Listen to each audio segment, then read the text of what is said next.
Do you think Michel Therrien was getting the most out of his roster? At the beginning of the year, he was, obviously. But, those third and fourth line forwards who were scoring those goals early in the year, that secondary scoring, you weren't getting it here lately, and you weren't getting the goaltender. Actually, you know what? I'm going to say yes to that question. The thing is, even though we said at the beginning, they're still first.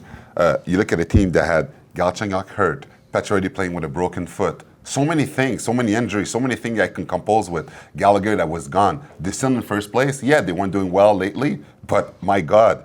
He was in the Jack Adams nomination because of all this. So yes, he was getting the most of all his players. I agree with Chris that he was in the beginning and he wasn't lately.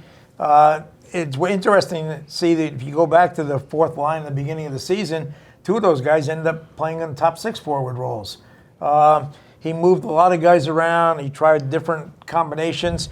For a guy that has a reputation for not bringing young players along, you saw Lakeinen out there. You saw the couple of defensemen. I think that I think he could have handled the defense better. I would have liked to see Greg Patterson play a little more, but again, he got hurt. He was out with a broken ankle. I think he did a decent job under the circumstances. He had a lot of injuries, but when everybody was back and healthy again, it wasn't working. So, George, if you think that he was getting the most out of his players, do you think Claude Julien stepping into the fray is not going to have a big effect on the team? No, he will have a big effect because obviously lately they were slumping. You could see that the guys weren't responding anymore. If the guy is not responding to a coach anymore, it doesn't mean the coach wasn't getting the most out of his players. Something totally different. That's another question. Now the energy wasn't there anymore. And it's like he give everything. Michel is a presser, is a motivator.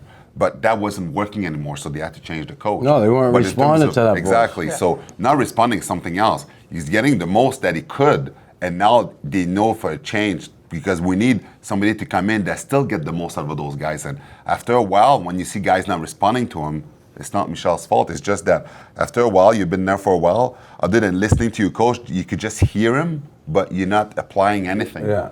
So that's why they had to do it. It's like you don't want to hear it anymore. When Chris talked. Huh? And on that note, check out the full episode at hockeyinsideout.com now.